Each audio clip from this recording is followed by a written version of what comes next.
ಮಹಾಯುದ್ಧ 2014 ವಿಶೇಷ ಸ್ವಾಗತ. ಮಹಾಯುದ್ಧ ಕರ್ನಾಟಕದ ಮಟ್ಟಿಗೆ ಮುಕ್ತಾಯ ಆಗಿದೆ. 2014 28 ಲೋಕಸಭಾ ಕ್ಷೇತ್ರಗಳಿಗೆ ಮತದಾನ ಅಂತ್ಯ ಆಗಿದೆ. ಬೆಳಿಗ್ಗೆ 7 ಗಂಟೆಯಿಂದ ಸಂಜೆ 6 ಗಂಟೆವರೆಗೆ ನಡೆದಂಥ ಮತದಾನ ಸಂಪೂರ್ಣವಾಗಿ ಕಳೆದ ಬಾರಿಗೆ ಹೋಲಿಸಿದರೆ ಒಂದಷ್ಟು ಹೆಚ್ಚಳ ಆಗಿದೆ. ಆದರೆ ಕೆಲವು ಕ್ಷೇತ್ರಗಳಲ್ಲಿ ಮಾತ್ರ ನಿರೀಕ್ಷಿತ ಮತದಾನ ಆಗಿಲ್ಲ ಅನ್ನುವಂಥದ್ದು. ಸೊ ಅಂತಿಮವಾಗಿ 432 ಅಭ್ಯರ್ಥಿಗಳ ಭವಿಷ್ಯ ಇವತ್ತು ಮತಪೆಟ್ಟಿಗೆಯಲ್ಲಿ, ಅಂದರೆ ಅದು EVM ಅಂತ ಹೇಳ್ತೀವಿ, ಮತಪೆಟ್ಟಿಗೆಯಲ್ಲಿ ಭದ್ರ ಆಗಿದೆ.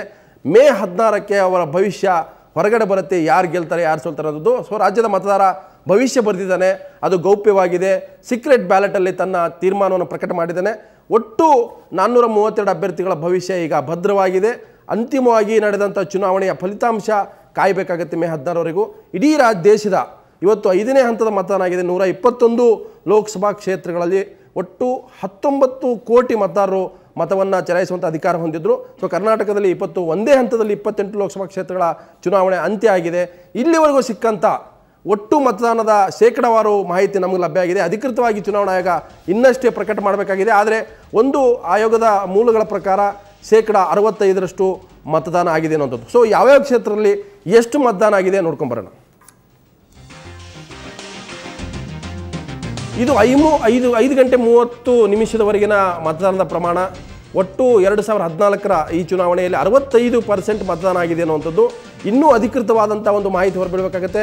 ಅದು ಇನ್ನೂ 2-3% ಹೆಚ್ಚಾಗುವ ಸಾಧ್ಯತೆ ಕೂಡ ಇದೆ. ಹಾಗಾದರೆ ಅದು ಅತಿ ಹೆಚ್ಚು ಮತದಾನ ಆಗುತ್ತೆ ಕಳೆದ ಬಾರಿಗೆ ಹೋಲಿಸ್ತಾರೆ. 2009ರಲ್ಲಿ 58% ಮತದಾನ ಆಗಿತ್ತು ಓವರಾಲ್ ಕರ್ನಾಟಕದ 28 ಲೋಕಸಭಾ ಕ್ಷೇತ್ರಗಳಲ್ಲಿ. ಸೊ ಈ ಬಾರಿ ಅದು 65 ಆಗಿದೆ. ಸೊ ನಾವು ಈ ವೋಟ್ ಮೀಟರ್ ನೋಡ್ತಾ ಇದ್ದೀವಿ. ಬೆಂಗಳೂರು ಕೇಂದ್ರದಲ್ಲಿ ಎಷ್ಟು ವೋಟ್ ಆಗಿದೆ ಅನ್ನೋದು 52% ವೋಟ್ ಆಗಿದೆ. ಬೆಂಗಳೂರು ಉತ್ತರದಲ್ಲಿ 50% ಮತದಾನ ಆಗಿದೆ. ಹಾಗೆ ಬೆಂಗಳೂರು ದಕ್ಷಿಣದಲ್ಲಿ 52% ಮತದಾನ ಆಗಿದೆ. ಬೆಂಗಳೂರು ಗ್ರಾಮಾಂತರದಲ್ಲಿ 62% ಮತದಾನ ಆಗಿದೆ. ಹಾಗೆ ಬಾಗಲಕೋಟೆಯಲ್ಲಿ 65% ಮತ ಚಲಾವಣೆ ಆಗಿದ್ದರೆ ಬೆಳಗಾವಿಯಲ್ಲಿ 58% ಆಗಿದೆ. 69% ಬಳ್ಳಾರಿಯಲ್ಲಿ ಮತದಾನ ಆಗಿದ್ದರೆ ಬೀದರ್ನಲ್ಲಿ 55% ಮತದಾನ ಚಲಾವಣೆ ಆಗಿದೆ. ಬಿಜಾಪುರ್ನಲ್ಲಿ 55%, ಹಾಗೆ ಚಾಮರಾಜನಗರದಲ್ಲಿ 65% ಮತದಾನ ಆಗಿದೆ. ಚಿಕ್ಕಬಳ್ಳಾಪುರದಲ್ಲೂ ಕೂಡ ಅಷ್ಟೇ ಪ್ರಮಾಣದ 65% ವೋಟ್ ಆಗಿದೆ. ಹಾಗೆ ಚಿಕ್ಕೋಡಿಯಲ್ಲಿ 64% ಮತ ಚಲಾವಣೆ ಆಗಿದೆ. ಚಿತ್ರದುರ್ಗದಲ್ಲಿ 51% ವೋಟ್ ಆಗಿದೆ. ದಕ್ಷಿಣ ಕನ್ನಡದಲ್ಲಿ ಅತಿ ಹೆಚ್ಚು 73% ವೋಟ್ ಆಗಿರ್ತಕ್ಕಂಥ ಬಹುತೇಕ ರಾಜ್ಯದ 28 ಲೋಕಸಭಾ ಕ್ಷೇತ್ರಗಳ ಪೈಕಿ ದಕ್ಷಿಣ ಕನ್ನಡದಲ್ಲಿ ಅತಿ ಹೆಚ್ಚು ಮತದಾನ ಆಗಿರ್ತಕ್ಕಂಥದ್ದು ಈಗಿರ್ತಕ್ಕಂಥ ಒಂದು ಮಾಹಿತಿ. ಸೊ ದಾವಣಗೆರೆಯಲ್ಲಿ 50% ಆಗಿದೆ. ಧಾರವಾಡದಲ್ಲಿ 65% ವೋಟ್ ಆಗಿದೆ. ಇನ್ನು ಗುಲ್ಬರ್ಗದಲ್ಲಿ ಅತಿ ಕಡಿಮೆ, ಈಗಿರುವ ಒಂದು ಮಾಹಿತಿ ಪ್ರಕಾರ ಗುಲ್ಬರ್ಗ ಅತಿ ಕಡಿಮೆ ಮತದಾನ ಆಗಿರ್ತಕ್ಕಂಥ ಕ್ಷೇತ್ರ 47%. ಹಾಗೆ ಹಾಸನ 61% ಆಗಿದೆ. ಹಾಗೆ ಹಾವೇರಿಯಲ್ಲಿ 64% ವೋಟ್ ಆಗಿದೆ. ಕೋಲಾರದಲ್ಲಿ 70%. ಕೋಲಾರ ಕೂಡ ಅತಿ ಹೆಚ್ಚು ಮತದಾನ ಆಗಿರ್ತಕ್ಕಂಥ ಒಂದು ಕ್ಷೇತ್ರ. ಇನ್ನು ಕೊಪ್ಪಳದಲ್ಲೂ ಕೂಡ 57% ಮತದಾನ ಆಗಿದೆ. ಮಂಡ್ಯದಲ್ಲಿ 63%, ಹಾಗೆ ಮೈಸೂರಿನಲ್ಲಿ 60%, ರಾಯಚೂರಿನಲ್ಲಿ 51% ಮತ ಚಲಾವಣೆ ಆಗಿದೆ. ಇನ್ನು ಶಿವಮೊಗ್ಗದಲ್ಲಿ 65% ವೋಟ್ ಚಲಾವಣೆ ಆಗಿದೆ. ತುಮಕೂರಿನಲ್ಲಿ 64%, ಉಡುಪಿ ಕೂಡ ಅತಿ ಹೆಚ್ಚು ಮತದಾನ ಆಗಿರ್ತಕ್ಕಂಥ ಕ್ಷೇತ್ರ 70% ಇಲ್ಲಿ ವೋಟ್ ಆಗಿದೆ. ಉತ್ತರ ಕನ್ನಡ 64% ಮತ ಚಲಾವಣೆ ಆಗಿದೆ.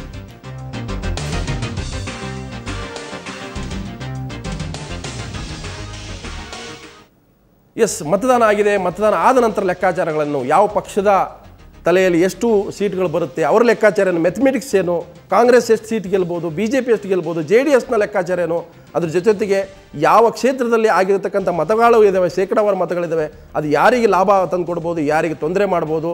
ಅನೇಕ ಅಭ್ಯರ್ಥಿಗಳು ಈಗಾಗಲೇ ಟೆನ್ಷನ್ ಕೂಡ ಮಾಡ್ಕೊಂಡಿರ್ತಾರೆ. ಇನ್ನೊಂದಷ್ಟು ಮತದಾನ ಆಗಿದೆ, ನಂಗೆ ಲಾಭ ಆಗ್ಬೋದಿತ್ತು, ಅಥವಾ ಕೆಲವು ಅಭ್ಯರ್ಥಿಗಳು ಇಷ್ಟು ಮತದಾನ ಆಗಿದ್ದು ಸಾಕಪ್ಪ ನಾನು ಗೆಲ್ಬೋದು. ಈ ರೀತಿಯ ಲೆಕ್ಕಾಚಾರಗಳು ಕೇವಲ ಅಭ್ಯರ್ಥಿಗಳಷ್ಟೇ ಅಲ್ಲ, ಪ್ರತಿಯೊಬ್ಬ ಆ ಪಕ್ಷದ ಕಾರ್ಯಕರ್ತರು ಕೂಡ ಶುರು ಆಗಿರುತ್ತೆ, ಸಾರ್ವಜನಿಕರು ಕೂಡ ಶುರು ಮಾಡ್ಕೊಳ್ತಾರೆ. ಸೊ ಈ ಒಂದು ಚರ್ಚೆ ಬಹುತೇಕ ಈ ಒಂದು ಹಂತದಲ್ಲಿ ಹೋಗ್ತಾನೆ. ಭಾರತೀಯ ಒಂದು ಚುನಾವಣಾ ರಾಜಕಾರಣದಲ್ಲಿ ಶೇಕಡಾವಾರು ಮತದಾನ ಕೂಡ ಸೋಲು ಗೆಲುವಿನ ಲೆಕ್ಕಾಚಾರಕ್ಕೆ ಒಂದು ಅದು ಮುನ್ನುಡಿ. ಆ ಕಾರಣಕ್ಕಾಗಿ ಈ ಚರ್ಚೆಯನ್ನು ಶುರು ಮಾಡ್ತೇನೆ. ನನ್ನ ಜೊತೆಗೆ ಸುವರ್ಣ ಸುದ್ದಿವೇನೆ ಪ್ರಧಾನ ಸಂಪಾದಕ ಅನಂತ್ ಚಿನ್ನವರ ಕಾರ್ಯಕ್ರಮ ಸ್ವಾಗತ. ಹಾಗೆಯೇ BJPಯ ಶಾಸಕರಂತ ಡಾಕ್ಟರ್ ಅಶ್ವಥ್ ನಾರಾಯಣ ಇದ್ದಾರೆ. ಅಶ್ವಥ್ ನಿಮಗೂ ಕೂಡ ಸ್ವಾಗತ. ಹಾಗೆ ನಟರು BJP ನಾಯಕರಾದಂಥ ಸುನಿಲ್ ಪುರಾಣಿಕ್ ನಮ್ಮ ಜೊತೆಗಿದೆ. ಸುನಿಲ್ ಪುರಾಣಿಕ್ ನಿಮಗೂ ಸ್ವಾಗತ. ನಮಸ್ಕಾರ. ಹಾಗೆಯೇ ಚಿಕ್ಕಬಳ್ಳಾಪುರ JDSನ ಹುರಿಯಾಳು ಮಾಜಿ ಮುಖ್ಯಮಂತ್ರಿ HD ಕುಮಾರಸ್ವಾಮಿ ನಮ್ಮ ಜೊತೆಗಿದ್ದಾರೆ. ಕುಮಾರಸ್ವಾಮಿ ನಿಮಗೂ ಕೂಡ ಕಾರ್ಯಕ್ರಮ ಸ್ವಾಗತ. ಹಾಗೆ ಜೊತೆಗೆ ಹುಬ್ಬಳ್ಳಿಯಿಂದ ಮಾಜಿ ಮುಖ್ಯಮಂತ್ರಿ ವಿಧಾನಸಭೆಯ ಪ್ರತಿಪಕ್ಷ ನಾಯಕರಾದ ಜಗದೀಶ್ ಶೆಟ್ಟರ್ ಕೂಡ ನಮ್ಮ ಜೊತೆಗೆ. ಜಗದೀಶ್ ಶೆಟ್ಟರ್ ಕಾರ್ಯಕ್ರಮಕ್ಕೆ ಸ್ವಾಗತ.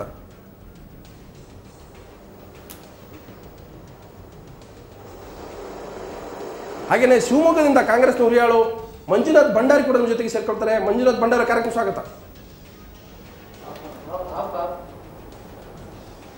ಎಸ್, ಕುಮಾರಸ್ವಾಮಿ ಅವರು ಕೇಳ್ತಾರೆ. ಕುಮಾರಸ್ವಾಮಿ ಅವರೇ, ತಾವು ಕಳೆದ ನಮ್ಮ ಮಹಾಯುದ್ಧ ಸಂದರ್ಶನದಲ್ಲಿ ನಾನು ನಿಮಗೆ ನೇರವಾಗಿ ಕೇಳಿದ್ದೆ, ಕುಮಾರಸ್ವಾಮಿ ನಿಮ್ಮನ್ನು ನಂಬಲ್ಲ, ನೀವು ಚುನಾವಣಾ ರಾಜಕಾರಣಕ್ಕೆ ಬರ್ತೀರಿ, ಲೋಕಸಭೆ ನಿಲ್ತೀರಿ ಅನ್ನೋಂಥದ್ದು. ಸೊ ನೀವು ನಿಂತಿದ್ದೀರಿ.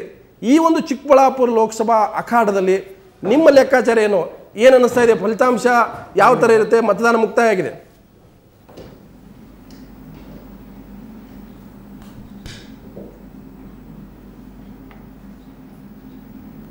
ಕುಮಾರಸ್ವಾಮಿ, ನನ್ನ ಧ್ವನಿ ಕೇಳಿಸ್ತಾ ಇದೆ. ಚುನಾವಣೆ ಆಗಿದೆ, ಕುಮಾರಸ್ವಾಮಿ ನಿಮ್ಮ ಲೆಕ್ಕಾಚಾರ ಏನು? ಚಿಕ್ಕಬಳ್ಳಾಪುರದಲ್ಲಿ ಏನಾಗುತ್ತೆ? ಕೇಳ್ತಾ ಇದೆ. ಚಿಕ್ಕಬಳ್ಳಾಪುರದಲ್ಲಿ ನನಗೆ ಯಾವ ಒಂದು ಅನುಮಾನಗಳಿಲ್ಲ. ಅತ್ಯಂತ ಹೆಚ್ಚಿನ ಬಹುಮತದಲ್ಲಿ ಜನತೆ ನನಗೆ ಆಯ್ಕೆ ಮಾಡ್ತಾ ಇದ್ದಾರೆ, ಅದರಲ್ಲಿ ಯಾವ ಸಂಶಯಗಳಿಲ್ಲ. ಅಂದರೆ ಈಗ ತ್ರಿಕೋನ ಸ್ಪರ್ಧೆ ಅಂತ ಭಾವಿಸ್ಬೋದಾ ಅಥವಾ ನೇರ ಹಣಾಣ ಅಂತ ಭಾವಿಸ್ಬೋದಾ? ಚಿಕ್ಕಬಳ್ಳಾಪುರ ಕುಮಾರಸ್ವಾಮಿ ಎಂಟ್ರಿ ಆದಮೇಲೆ ಅದಕ್ಕೆ ಒಂದು ದೊಡ್ಡ ತಿರುವು ಬಂತು. ಆ ಇಡೀ ಕ್ಷೇತ್ರವೇ ಒಂದು ರೀತಿ ಜಿದ್ದಾಜಿದ್ದಿಯ ಕಣ ಆಯಿತು ಕರ್ನಾಟಕದ ಮಟ್ಟಿಗೆ. ಇಬ್ಬರು ಮಾಜಿ ಮುಖ್ಯಮಂತ್ರಿಗಳು, ಇನ್ನೊಬ್ಬರು ಮಾಜಿ ಮಂತ್ರಿಗಳು, ಈ ಮೂವರು ಸ್ಪರ್ಧೆ ಮಾಡಿರ್ತಕ್ಕಂಥ ಚಿಕ್ಕಬಳ್ಳಾಪುರ ಇಡೀ ದೇಶದ ಗಮನ ಸೆಳೆದಿದೆ. ಅಂಥದ್ದೇ ಒಂದು ಅಚ್ಚರಿಯ ಫಲಿತಾಂಶ ಸಿಗುತ್ತಂತ ಭಾವಿಸಿದಿರಾ?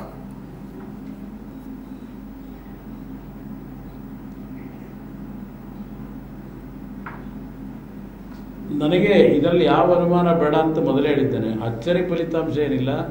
ನಾನು ಚುನಾವಣೆಗೆ ಅರ್ಜಿ ಹಾಕಿದಂಥ ದಿನವೇ ನಾನು ಚುನಾವಣೆಯಲ್ಲಿ ಜನತೆ ಆಶೀರ್ವಾದ ಮಾಡ್ತಕ್ಕಂಥದ್ದಕ್ಕೆ ತೀರ್ಮಾನ ಮಾಡಿದ್ದಾರೆ ಅಂತಕ್ಕಂಥ ಆತ್ಮವಿಶ್ವಾಸ ಹೊಂದಿದ್ದೆ. ಇಲ್ಲಿ ಯಾವುದೇ ಕಾರಣಕ್ಕೂ ತ್ರಿಕೋನ ಸ್ಪರ್ಧೆ ಅನ್ನೋದಕ್ಕಿಂತ ಹೆಚ್ಚಾಗಿ ಬಹುಶಃ ಅಂತಿಮವಾಗಿ ನನ್ನ ನೇರ ಸ್ಪರ್ಧಿ ಕಾಂಗ್ರೆಸ್ ಪಕ್ಷದ ವೀರಪ್ಪ ಮೊಯ್ಲಿಯವರೇ ಇರ್ತಾರೆ ಅನ್ನೋದು ನನ್ನ ಅಭಿಪ್ರಾಯ. ಸೊ ಅಂದರೆ ಬಚ್ಚೇಗೌಡರು ನಿಮ್ಮ ಸ್ಪರ್ಧೆ ಬಂದಿಲ್ಲ ಅಂತ ಹೇಳಿದ್ರೆ ತ್ರಿಕೋನ ಸ್ಪರ್ಧೆ ಆಗಿಲ್ಲ ಚಿಕ್ಕಬಳ್ಳಾಪುರ? ಇಲ್ಲ, ತ್ರಿಕೋನ ಸ್ಪರ್ಧೆ ಆಗ್ತಕ್ಕಂಥ ಪ್ರಶ್ನೆ ಬರಲ್ಲ. ಇಲ್ಲಿ ನೇರವಾಗಿ ವೀರಪ್ಪ ಮೊಯ್ಲಿಯವರು ಎರಡನೇ ಸ್ಥಾನದಲ್ಲಿ ಬರ್ಬೋದು ಅನ್ನೋದು ನನ್ನ ಅಭಿಪ್ರಾಯ.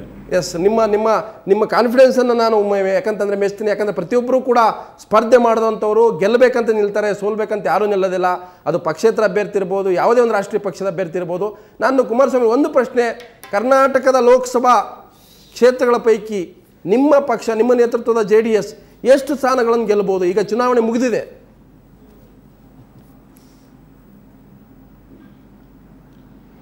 ನಾನು ವಾಸ್ತವಾಂಶದ ಸತ್ಯಾಂಶನೇ ಹೇಳೋದಾದರೆ, ಏನು 2 ಸ್ಥಾನ 1 ಸ್ಥಾನ ಅಂತಕ್ಕಂಥದ್ದನ್ನು ಮಾಧ್ಯಮಗಳಲ್ಲಿ ಬಿಂಬಿಸಿದ್ದಾರೆ. ಕನಿಷ್ಠ 6 ಸ್ಥಾನಗಳು 8 ಸ್ಥಾನದವರೆಗೂ ಹೋಗ್ತಕ್ಕಂಥದ್ದು ಯಾವ ಸಂಶಯ ಇಟ್ಕೋಬೇಡಿ. ಕನಿಷ್ಠ 6 ಸ್ಥಾನಗಳಂತೂ ಈ ಚುನಾವಣೆಯಲ್ಲಿ ಗೆಲ್ತಾ ಇದ್ದೇವೆ. ಎಸ್, ಕುಮಾರಸ್ವಾಮಿ 6ರಿಂದ 8 ಸ್ಥಾನ ಗೆಲ್ಲುವಂಥ ವಿಶ್ವಾಸ ವ್ಯಕ್ತಪಡಿಸಿದ್ದು. ನಾನು ಹಾಗೆಯೇ ವಿಧಾನಸಭೆ ಪ್ರತಿಪಕ್ಷ ನಾಯಕ ಜಗದೀಶ್ ಶೆಟ್ಟರ್ ಅವರು ಕೇಳ್ತೇನೆ. ಜಗದೀಶ್ ಶೆಟ್ಟರ್ ಅವರೇ, ನೀವು ನಿರೀಕ್ಷೆ ಮಾಡದ ಸ್ಥಾನಗಳು ಗೆಲ್ಲಕ್ಕೆ ಸಾಧ್ಯನಾ? ನಿಮ್ಮ ನಿರೀಕ್ಷೆ ಏನು? ಈಗ ಮತದಾನ ಮುಕ್ತಾಯ ಆಗಿದೆ. 6 ಗಂಟೆವರೆಗೆ ಬಂದಂಥ ಮತದಾನದ ಶೇಕಡಾವಾರು ನೋಡ್ತಾ ಇದ್ದರೆ 65ರಷ್ಟು ಮತದಾನ ಆಗಿದೆ. ಹಾಗಾದರೆ 28 ಲೋಕಸಭಾ ಕ್ಷೇತ್ರಗಳಲ್ಲಿ ನೀವು ಎಷ್ಟು ಸ್ಥಾನವನ್ನು ಗೆಲ್ಲಬಹುದು ಈ ಮತದಾನವನ್ನು ನೋಡ್ತಾ ಇದ್ರೆ?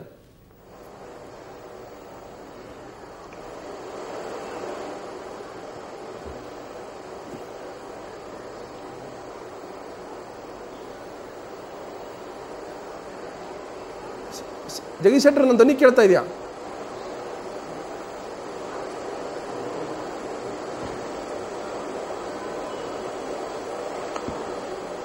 ಕಳೆದ ಲೋಕಸಭಾ ಚುನಾವಣೆಯಲ್ಲಿ 57-58% ಮತದಾನ ಆಗಿತ್ತು.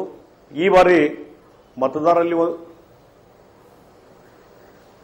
ಕೇಳ್ತಾ ಇದೆ. ಈ ಬಾರಿ ಹೆಚ್ಚಿನ ರೀತಿಯಾದಂಥ ಮತದಾನ ಆಗಿದೆ. ನಾನು ಇದಕ್ಕಿಂತ ಹೆಚ್ಚು ನಿರೀಕ್ಷೆ ಇಟ್ಟುಕೊಂಡಿದ್ದೆ. 70% ಮೇಲೆ ಮತದಾನ ಆಗ್ಬೋದು ಅಂತ ನಿರೀಕ್ಷೆ ಇಟ್ಟುಕೊಂಡಿದ್ವಿ. ಆದರೂ 65-66% ಆಗಿದೆ. ಕಳೆದ ಬಾರಿಗಿಂತ ಇಂಪ್ರೂವ್ಮೆಂಟ್ ಆಗಿದೆ.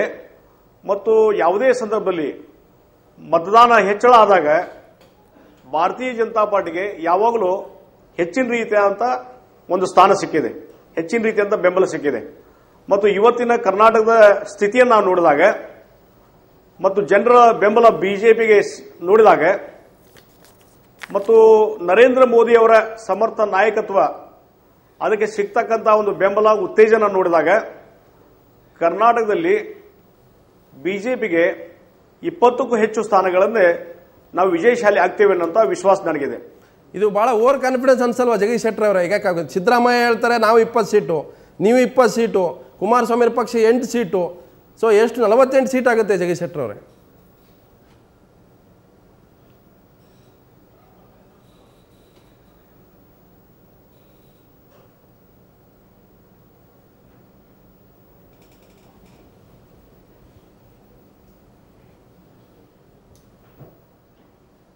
ನೋಡ್ರಿ, ಬೇರೆ ಪಾರ್ಟಿಯವರು ಎಷ್ಟು ಹೇಳ್ತಾರೋ ಅದ್ರ ಬಗ್ಗೆ ನಾನು ಕಮಿಟ್ ಮಾಡ್ಲಿಕ್ಕೆ ಹೋಗಿದ್ದಿಲ್ಲ.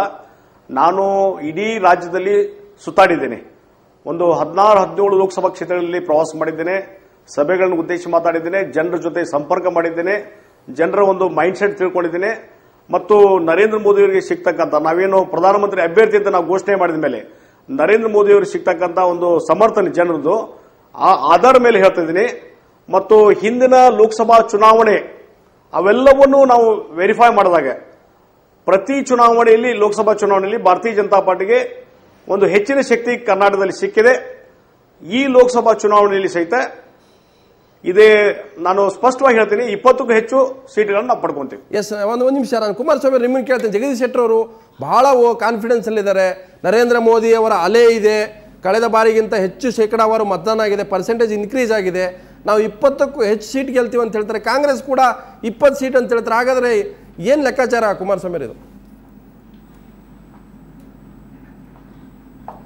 ಈಗ ಯಾರ್ಯಾರು ಎಷ್ಟೆಷ್ಟು ಬೇಕಾದರೂ ಹೇಳ್ಕೋಬಹುದು. ಈಗಾಗಲೇ ಮತದಾರರು ತೀರ್ಮಾನ ಮಾಡಿ ಎಸ್, ಈಗ ಮತಪೆಟ್ಟಿಗೆಯಲ್ಲಿ ಸೀಲ್ ಹಾಕಿದ್ದಾರೆ. ಇದೆಲ್ಲ ಮೇ 16ನೇ ತಾರೀಕು ಯಾವ್ಯಾರಿಗೆ ಯಾವ್ಯಾವ ಪಕ್ಷಗಳಿಗೆ ಎಷ್ಟು ಸ್ಥಾನ ಅಂತಕ್ಕಂಥದ್ದು ಹೊರಗೆ ಬರ್ತದೆ. ಅಲ್ಲಿವರೆಗೂ ಕಾದು ನೋಡೋದು ಸೂಕ್ತ. ಇದರ ಬಗ್ಗೆ ಎಷ್ಟೇ ಚರ್ಚೆ ಮಾಡಿದ್ರು ಈಗ ನಮಗೆ ಅದರ ವಾಸ್ತವಾಂಶಗಳೇನು ಅಂತಕ್ಕಂಥ ನಿಮ್ಗೆ ಯಾರಿಗೂ ಅರಿವಾಗಲ್ಲ. ಸೊ ನಾನು ಒಂದು ಈಗ ಚುನಾವಣೆ ಪೂರ್ವದ ಬೇರೆ, ಚುನಾವಣೆ ನಂತರದ ಪ್ರಶ್ನೆ ಎದುರಾಗುತ್ತೆ. ಈಗಲೂ ಕೂಡ ಕುಮಾರಸ್ವಾಮಿ ಅವರೇ, ನಿಮ್ಮ ಪಕ್ಷಕ್ಕೆ ಅಥವಾ ನಿಮ್ಮ ಏನು ನಂಬಿಕೆಯ ಒಂದು ತೃತೀಯ ರಂಗ ಇದೆ, ಆ ತೃತೀಯ ರಂಗದ ಶಕ್ತಿ ಇನ್ಕ್ರೀಸ್ ಆಗುತ್ತಾ ನೀವು ಹಾಕುವ ಒಂದು ಲೆಕ್ಕಾಚಾರದ ಪ್ರಕಾರ?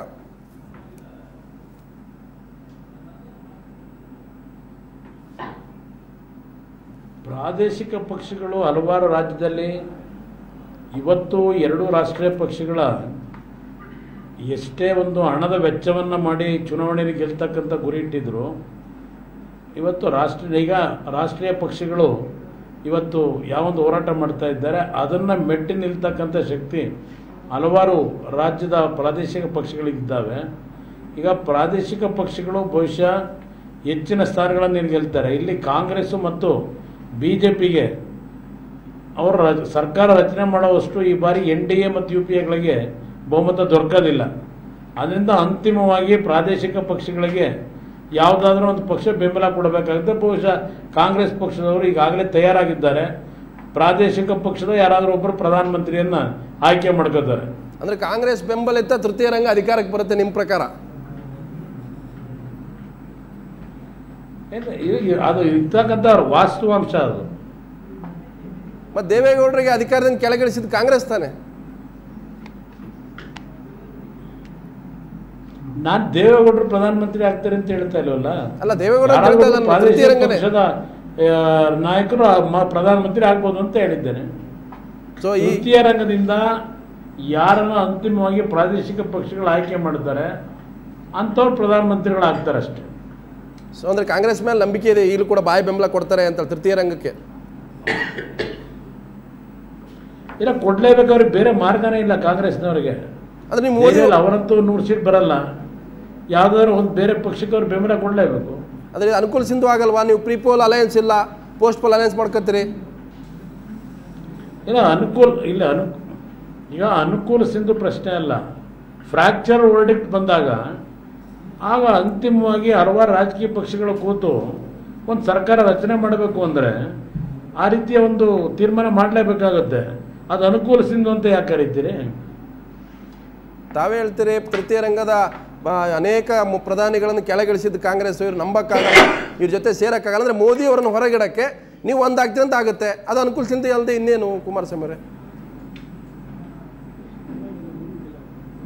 ಈಗ ಮೋದಿಯವ್ರನ್ನ ಹೊರಗಿಡಬೇಕು ಅನ್ನೋದಕ್ಕಿಂತ ಹೆಚ್ಚಾಗಿ ಈಗ ಸೆಕ್ಯುಲರ್ ಫೋರ್ಸ್ ಅಂತ ಏನು ಚರ್ಚೆಗಳು ಮಾಡ್ಕೊತಾರೆ, ಅವರುಗಳು ಕೊನೆಗೆ ಆ ಸೆಕ್ಯುಲರ್ ಹೆಸರಿನಲ್ಲಿ ಅವರು ಅವರದೇ ಆದಂಥ ನಿರ್ಧಾರಗಳನ್ನು ಬೇರೆ ರಾಜಕೀಯ ಪಕ್ಷಗಳು ಮಾಡ್ಕೋತಾರೆ.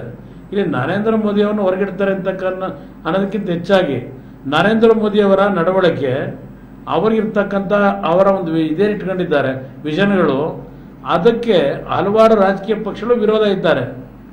ಅದರಿಂದ ನರೇಂದ್ರ ಮೋದಿಯವರನ್ನು ಹೊರಗಿಡೋದಕ್ಕಿಂತ ಹೆಚ್ಚಾಗಿ ಅವರ ಒಂದು ಇಡನ್ ಅಜೆಂಡಾಗಳೇನಿದೆ, ಇಡನ್ ಅಜೆಂಡಾಗಳನ್ನು ಹಲವಾರು ಪಕ್ಷಗಳು ಒಪ್ಪೋದಿಲ್ಲ. ಅಂದರೆ ಒಂದು ನಾನು ಮಾತಾಡ್ತೀನಿ, ಮಂಜುನಾಥ್ ಭಂಡಾರ್ ಅವರೇ, ಕುಮಾರಸ್ವಾಮಿ ಅವರು ಹೇಳ್ತಾ ಇದ್ದಾರೆ ಚುನಾವಣೆ ಮುಗಿದೋಗಿದೆ, ಯಾರು ಎಷ್ಟು ಸೀಟ್ ಗೆಲ್ತಾರೆ ಅದು ಮೇ 16ಕ್ಕೆ ಗೊತ್ತಾಗುತ್ತೆ. ಆದರೆ ಕಾಂಗ್ರೆಸ್ ಈಗ ತೃತೀಯ ರಂಗಕ್ಕೆ ಬೆಂಬಲ ಕೊಡುತ್ತೆ ಅನ್ನುವಂಥ ಮಾತನ್ನು ಹೇಳ್ತಾ ಇದ್ದಾರೆ ಪ್ರಾದೇಶಿಕ ಪಕ್ಷಗಳ ನೇತೃತ್ವದ ತೃತೀಯ ರಂಗಕ್ಕೆ. ನಿಮ್ಮ ಪಕ್ಷ ಅದಕ್ಕೆ ರೆಡಿ ಇದೆಯಾ? ನಾನು ನಿಮ್ಮ ಲೋಕಸಭಾ ಕ್ಷೇತ್ರದ ಬಗ್ಗೆ ಆಮೇಲೆ ಮಾತಾಡ್ತೀನಿ. ಕುಮಾರಸ್ವಾಮಿ ಅವರ ಹೇಳಿಕೆಗೆ ನಿಮ್ಮ ಕಮೆಂಟ್ ಏನು? ಕಾಂಗ್ರೆಸ್ ಪಕ್ಷವು ತನ್ನದೇ ಸ್ವಂತ UPA 3 ಸರ್ಕಾರದ ರಚಿಸಬೇಕಾದ್ರೆ ತೃತೀಯ ರಂಗಕ್ಕಾಗಲಿ ಇನ್ನೊಬ್ಬರಿಗಾಗಲಿ ಅದರಲ್ಲಿ ಸಹಕಾರ ಕೊಡುವಂಥ ಪ್ರಶ್ನೆ ಉದ್ಭವಿಸೋದಿಲ್ಲಲ್ಲ. ಸೊ ನಿಮ್ಮ ಓವರ್ ಕಾನ್ಫಿಡೆನ್ಸ್ ಕೂಡ ನಾವು ಮೆಚ್ಚಲೇಬೇಕು. ನೀವು ಕೂಡ ಬರ್ತೀರಿ ಅಂತ ಹೇಳ್ತಿದ್ದಾರೆ ಈಗ. ಅಂದರೆ ಅವರು ತೃತೀಯ ರಂಗ ಬರುತ್ತೆ, NDA ಬರುತ್ತೆ, ಕಾಂಗ್ರೆಸ್ ಬರುತ್ತೆ. ಅಲ್ಲ, ಇದರಲ್ಲಿ ಓವರ್ ಕಾನ್ಫಿಡೆನ್ಸ್ ಅಂತ ಏನಿಲ್ಲ. ಆಗಲೇ UPA 1 UPA 2 ಆಗಿದೆ. UPA 3ಕ್ಕೆ ನಾವು ಕಾರ್ಯಕ್ರಮಗಳನ್ನು ಕೊಟ್ಟಿದ್ದೇವೆ. UPA 1ನ ಕಾರ್ಯಕ್ರಮವನ್ನು ಮೆಚ್ಚಿ UPA 2ನ ನಮ್ಮ ಜನರು ಆರಿಸಿದ್ದಾರೆ. UPA 2ರಲ್ಲಿ ನಾವು ಉತ್ತಮವಾದ ಕಾರ್ಯಕ್ರಮವನ್ನು ಈ ದೇಶದ ಜನರಿಗೆ ಕೊಟ್ಟಿದ್ದೇವೆ. 3ನೇ ಕಾರ್ಯಕ್ರಮವನ್ನು ಯಾವ ರೀತಿ ಕೊಡಬೇಕು ಅಂತೇಳಿ ಈಗಾಗಲೇ ಪ್ರಣಾಳಿಕೆಯಲ್ಲಿ ಕೊಟ್ಟಿದ್ದೇವೆ ನಾವು. ಸೊ ಅಂದರೆ ನೀವು ಈಗ ತೃತೀಯ ರಂಗ ಬೆಂಬಲ ಕೊಡೋ ಪ್ರಶ್ನೆನೇ ಇಲ್ಲ? ಖಂಡಿತವಾಗಿಯೂ ಇಲ್ಲ. ರಾಹುಲ್ ಗಾಂಧಿ ಅವರ ನೇತೃತ್ವದಲ್ಲಿ UPA 3 ಸರ್ಕಾರ ರಚಿಸುತ್ತದೆ ಎಂಬ ಸಂಪೂರ್ಣ ಆತ್ಮವಿಶ್ವಾಸ ಎಲ್ಲ ಜನರಿಗೆ ಇದೆ, ಹಾಗೂ ಕಾಂಗ್ರೆಸ್ ಕಾರ್ಯಕರ್ತರಿಗೂ ಇದೆ. ಎಸ್, ನಾನು ಮಾತಾಡ್ತೇನೆ. ನಮ್ಮ ಜೊತೆಗೆ ಕಾಂಗ್ರೆಸ್ನ ಹಿರಿಯ ನಾಯಕರಂತ ಅದಕ್ಕೆ ದಿವಾಕರ್ ಕೂಡ ಇದ್ದಾರೆ. ದಿವಾಕರ್ ಅವರೇ, Kumaraswamy it's very calculative politics ಅದು. ನೀವು ಅದು ಒಪ್ತಿರೋ ಬಿಡ್ತಿರೋ ನೋಡ್ರಿ, ಚುನಾವಣೆ ಮುಗಿದಿದೆ, ಇನ್ನು ಮುಗಿಯುತ್ತೆ, ಅನೇಕ ಹಂತಗಳ ಮತದಾನ ಇದೆ. ಮುಗಿದ ಮೇಲೆ ಕಾಂಗ್ರೆಸ್ನವರು ಈ ರೀತಿಯ ಒಂದು ರಾಜಕೀಯ ಧ್ರುವೀಕರಣಕ್ಕೆ ಸಿದ್ಧತೆ ಮಾಡ್ಕೊಳ್ತಾರೆ. ತಾವೇನು ಹೇಳ್ತೀವಿ? ಸರ್, ಮೊದಲನೇದಾಗಿ ಕುಮಾರಸ್ವಾಮಿಯವರು ಬೆಂಗಳೂರು ಗ್ರಾಮಾಂತರದಿಂದ ಚಿಕ್ಕಬಳ್ಳಾಪುರಕ್ಕೆ ಹೋದ್ರಲ್ಲ, ಚಿಕ್ಕಬಳ್ಳಾಪುರಕ್ಕೆ ಸ್ಪರ್ಧೆ ಮಾಡಿದ್ರಲ್ಲ, ಅದಕ್ಕೆ ಅವರು ಏನೇ ಲೆಕ್ಕಾಚಾರ ಹಾಕಿದರೂ ಕೂಡ ಅಲ್ಲಿ ಅಭ್ಯರ್ಥಿಯ ಕೊರತೆ ಇತ್ತು ಎಂಬುದು ಬಹಳ ಮುಖ್ಯವಾದ ಪ್ರಶ್ನೆ. ನನಗನ್ನಿಸ್ತದೆ ಕರ್ನಾಟಕ ರಾಜ್ಯದಲ್ಲಿ ಈ ಬಾರಿಯ ಚುನಾವಣೆ ಕಾಂಗ್ರೆಸ್ ಮತ್ತು BJPಯ ಮಧ್ಯೆ ನೇರ ಚುನಾವಣೆ. JDS ಅಸ್ತಿತ್ವ ಕೆಲಮಟ್ಟಿಗೆ ಹಾಸನದಲ್ಲಿದೆ ಎಂಬುದು ಬಿಟ್ಟರೆ ಉಳಿದೆಲ್ಲ ಕಡೆ ಅದು ಅಪ್ರಸ್ತುತವಾಗಿದೆ ಎಂಬುದು ಮಾಧ್ಯಮಗಳು ಹೇಳಿದೆ. ಬಹುಶಃ ರಾಜಕೀಯವನ್ನು ರಿಸಲ್ಟ್ ಕಾಯ್ಬೇಕಲ್ಲ. ಈಗ ನಾವು ನೀವು ಡಿಬೇಟ್ ಮಾಡೋಕ್ಕಿಂತ ರಿಸಲ್ಟ್ ಹೇಳುತ್ತೆ ಅಂತ ಕುಮಾರಸ್ವಾಮಿ ಹೇಳೋದು. ಅವರು 27 ಕೊಳ್ಳಿ, ನನ್ನ ಲೆಕ್ಕಾಚಾರ 6ರಿಂದ 8 ಸೀಟ್ ಗೆಲ್ತಾರೆ ನೋಡಿ. 1996ರಲ್ಲಿ ದೇವೇಗೌಡರು ಪ್ರಧಾನಮಂತ್ರಿ ಗೊತ್ತಿತ್ತ ಅಲ್ಲ, ಅದು ಏನಾಗಲಿಕ್ಕಿಲ್ಲ. ಆದರೆ ಇವತ್ತಿನ ಸ್ಥಿತಿಯಲ್ಲಿ ಒಂದೇನಪ್ಪ ಅಂದರೆ ಈ ಚುನಾವಣೆಯಲ್ಲಿ ತೃತೀಯ ರಂಗ ಏನಾಗ್ತದೆ, UPA 3 ಅದಕ್ಕಿಂತಲೂ ಹೆಚ್ಚಾಗಿ ಬಹುಶಃ ನರೇಂದ್ರ ಮೋದಿಯವರ ಗುಮ್ಮ ಏನಿತ್ತಲ್ಲ, ಅಲೆಯ ಗುಮ್ಮ, ಅದು ಇವತ್ತು ಕರ್ನಾಟಕ ರಾಜ್ಯದಲ್ಲಿ ನಾಶವಾಗಿದೆ. ಅದರದ್ದು ಯಾವ ಪ್ರಭಾವ ಆಗಿಲ್ಲ ಎಂಬ ಸತ್ಯವನ್ನು ಅದನ್ನು 16 ಕಾಯ್ಬೇಕಲ್ಲ. ಈಗ ಕಾಂಗ್ರೆಸ್ ಗುಮ್ಮ ಇದೆಯೋ, ಮೋದಿ ಗುಮ್ಮ ಇದೆಯೋ, ಕುಮಾರಸ್ವಾಮಿ ಅವ್ರ ಗುಮ್ಮ ಇದೆಯೋ, ಎಲ್ಲ ಗುಮ್ಮಗಳನ್ನು ಕಾಯ್ಬೇಕಂದ್ರೆ 16 ವೇಟ್ ಮಾಡಿ. ಅಲ್ಲಲ್ಲ, ನಾವು ಹಸ್ತ ಸಾಮುದ್ರಿಕ ಹೇಳೋರು ಅಲ್ಲ, ಗಿಳಿ ಪ್ರಶ್ನೆ ಹೇಳೋರು ಅಲ್ಲ. ಫೀಲ್ಡಲ್ಲಿ ಕೆಲಸ, ನಾನೀಗ 2 ಲೋಕಸಭಾ ಕ್ಷೇತ್ರದಲ್ಲಿ 15 ದಿವಸದ ಕೆಲಸ ಮಾಡಿದ್ದೇನೆ. ಶಿವಮೊಗ್ಗ ಮತ್ತು ಚಿಕ್ಕಮಗಳೂರು ಕ್ಷೇತ್ರದಲ್ಲಿ ಭಾಳ ಹತ್ತಿರದಲ್ಲಿ ಕೆಲಸ ಮಾಡಿದ್ದೇವೆ. ಇವತ್ತು ಭಾಳ ಜನ ನಮ್ಮ ಈ ಪತ್ರಿಕೆಗಳ ವರದಿ ನೋಡಿದಾಗ ಬರೀ ಗೀತಾ ಶಿವರಾಜ್ಕುಮಾರ್ ಯಡಿಯೂರಪ್ಪನವ್ರ ಬಗ್ಗೆ ಮಾತ್ರ ಚರ್ಚೆ ಆಗ್ತಿತ್ತು. ಅಲ್ಲಿ ಗ್ರೌಂಡ್ ರಿಯಾಲಿಟಿ ಏನಿದೆ, ಅನಾಮಧೇಯರು ಒಬ್ಬ ಸೂಪರ್ ಸ್ಟಾರ್ನನ್ನು ಸೋಲಿಸಿದಂಥ ರಾಜಕೀಯ ಹಿನ್ನೆಲೆ ಏನಿತ್ತು, ಅದು ಇವತ್ತು ಶಿವಮೊಗ್ಗದ ವಾಸ್ತವಾಂಶವನ್ನು ನೋಡಿದರೆ ಎಲ್ಲೋ 2 ಮೇಲ್ವರ್ಗಗಳನ್ನು ಬಿಟ್ಟು 3ನೇ ಒಂದು ಶಕ್ತಿಗೆ ಬೆಂಬಲ ಕೊಡಬೇಕು ಅಂತಕ್ಕಂಥ ಪ್ರಜ್ಞಾವಂತ ಮತದಾರರ ತೀರ್ಮಾನ ಇದೆಯಲ್ಲ, ಅದು ರಾಜಕೀಯ ಆಶ್ಚರ್ಯವನ್ನು ನಮ್ಮ ಜಿಲ್ಲೆಯಲ್ಲಿ. ನನ್ನ ಅಶ್ವತ್ಥವ್ರೆ, ಕುಮಾರಸ್ವಾಮಿ ಮಾತುಗಳನ್ನು ಕೇಳಿದ್ರಿ, ಹಾಗೆ ಮಂಜುನಾಥ್ ಭಂಡಾರ್ ಹೇಳಿದ್ರು ನಾವು UPA 3 ಮತ ಬರುತ್ತೆ, ತೃತೀಯ ರಂಗನೇ ಅಧಿಕಾರಕ್ಕೆ ಬರುತ್ತೆ, ಕಾಂಗ್ರೆಸ್ ಬೆಂಬಲ ಕೊಡುತ್ತೆ ಅಂತ.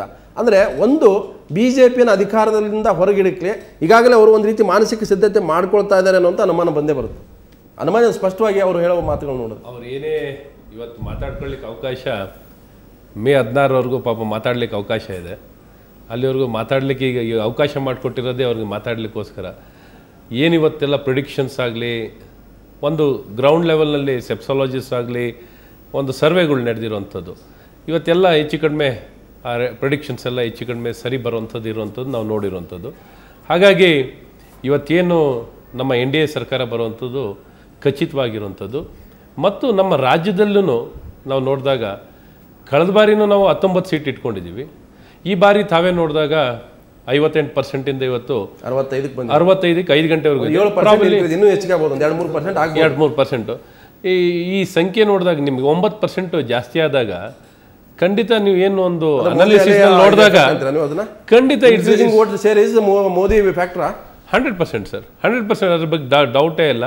ಇವತ್ತು ಗುಮ್ಮ ಯಾರಿಗೆ ಬಂದಿದೆ, ಗುಮ್ಮ ಯಾರಿಗೆ ಬಿಡ್ತದೆ ಅಂತ ಮಾಡೋಣ.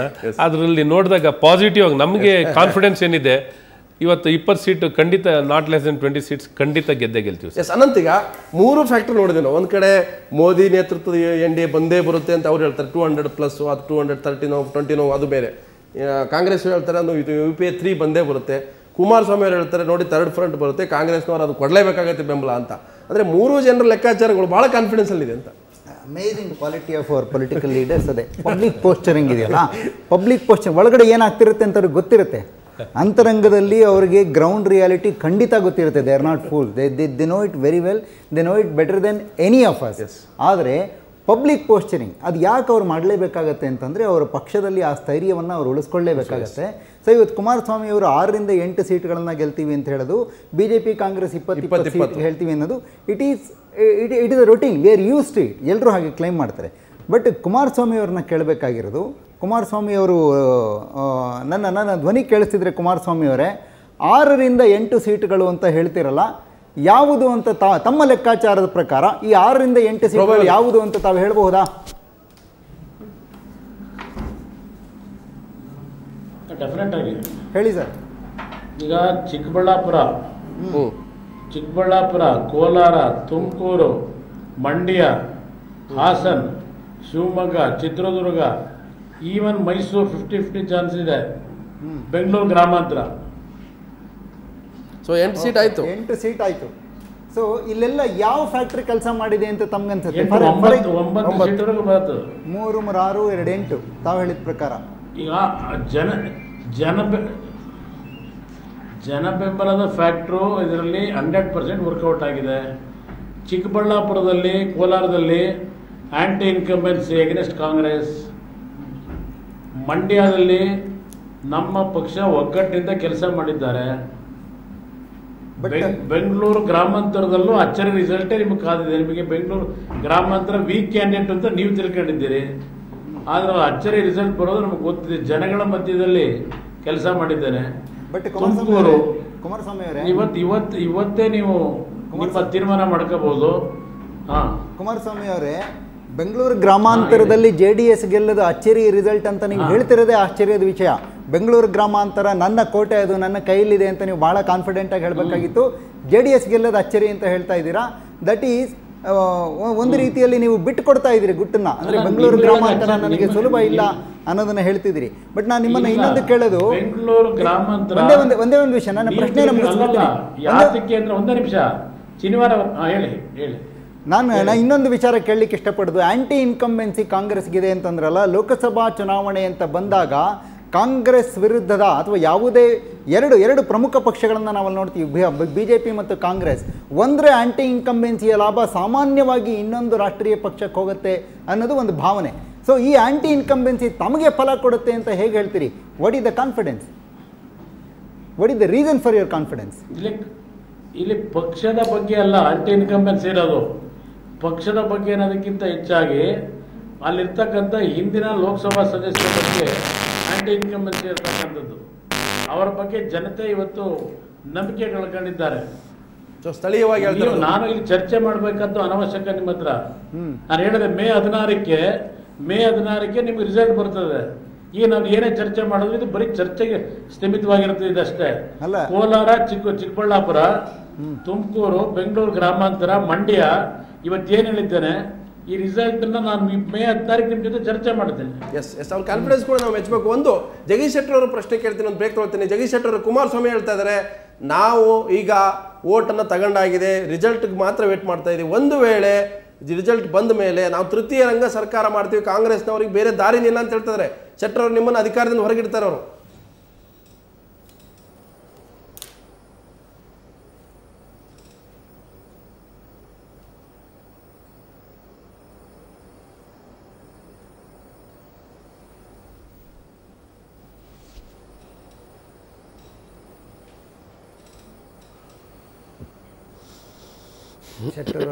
ಶೆಟ್ಟರ್ ಒಂದು ಪ್ರಶ್ನೆ, ನನ್ನ ಧ್ವನಿ ಕೇಳಿಸ್ತಾ ಇದೆ ನಿಮಗೆ?